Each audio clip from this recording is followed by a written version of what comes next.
Madame, Messieurs, bonjour. La récente visite d'Emmanuel Macron à Kinshasa, précédée par les manifestations des Africains contre cette visite.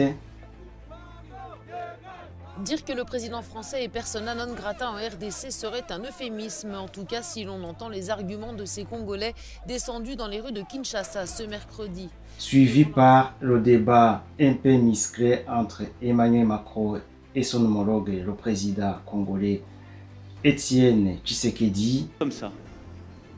Mais il ne faut pas tout confondre.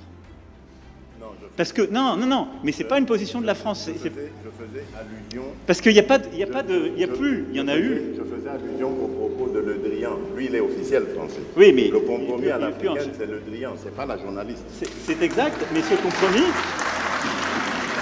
Mais Nous a montré à quel point la génération africaine d'aujourd'hui est une génération de plus en plus éveillée, une génération qui réclame ses droits, une génération qui dénonce la déstabilisation et le pillage de leur pays par les puissances étrangères.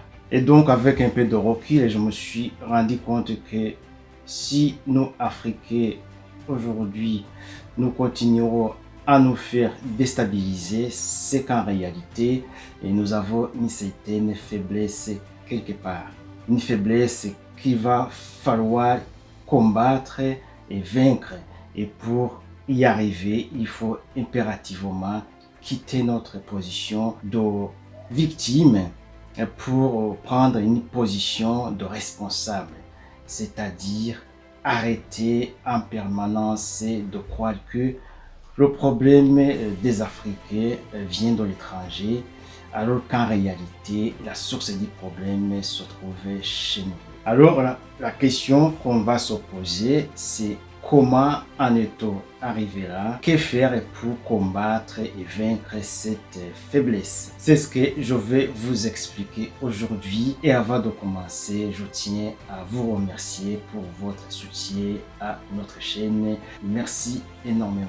La réponse à toutes ces questions se trouve dans le livre intitulé La conversation avec Dieu de Donald Miller, le journaliste américain. En lisant ce livre, je suis tombé sur un extrait qui m'a beaucoup interpellé, où Dieu parlait de la conscience collective comme source de tous les problèmes d'un peuple. Voyons brièvement l'origine de ce livre. Ce monsieur Donald s'est insurgé contre Dieu en lui rédigeant un certain nombre de questions concernant surtout le pourquoi de toutes ces injustices que Dieu laisse exister. Et puis un jour, il a entendu une voix qui lui demandait de prendre un stylo et de noter toutes les réponses aux questions qu'il avait posées. Savoir si c'est Dieu qui parlait ou pas n'a aucune importance pour moi.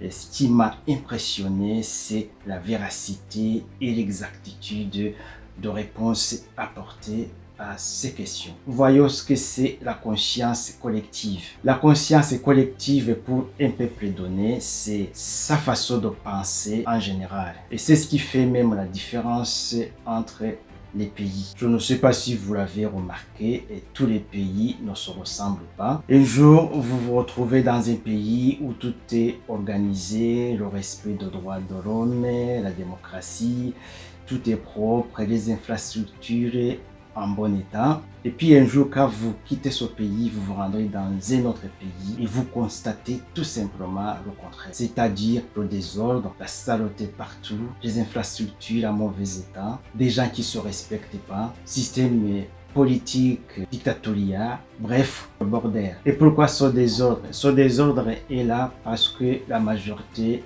du peuple, ce sont des gens qui sont égoïstes, des gens malhonnêtes, et des gens qui ne pensent qu'à eux et des gens qui ne sont pas tout simplement droits. C'est pour cette raison que dans certains pays d'Afrique, vous avez des situations de troubles, des rébellions qui ne finissent pas, alors que dans d'autres pays, vous avez la stabilité. Les gens, ils sont de plus en plus ordonnés. Il y a des règles et des lois qui sont vraiment suivies. Et la triste réalité, c'est qu'en fait, chaque peuple mérite le système politique qui est en place. Alors, que faire pour changer cela? Contrairement à ce que la majorité des gens disent ou pensent, il ne s'agit pas de prendre les armes et d'aller faire tomber des dictatures, buter tout le monde et changer le système en place. Il s'agit d'un travail intelligent, un travail individuel. Or, individuellement, il est très difficile, voire impossible de changer la conscience collective. Alors, comment faire? Si tu crois à la paix, à la démocratie, au respect de l'autre, à l'amour, au progrès, à la solidarité, tu dois créer cette conscience, en être vraiment la source. Et petit à petit, les gens se joindront à toi. Et c'est ainsi que progressivement, on pourra changer la conscience collective. C'est ainsi que des pays, progressivement qui étaient des pays en désordre, se transformeront en pays respectable, pays de droits de l'homme. C'est un travail dont on ne voit pas le résultat immédiatement, mais au moins commencer. Si tu vois même pas le résultat, tu peux au moins être fier que tu as fait ton travail, tu as fait ton boulot ici sur Terre. Je vous remercie de m'avoir écouté et je vous dis à bientôt. Dites-moi ce que vous pensez de cette intervention. Est-ce que vous avez des questions, des suggestions? N'hésitez pas à me le faire savoir. Je vous dis à bientôt. Portez-vous bien. Au revoir.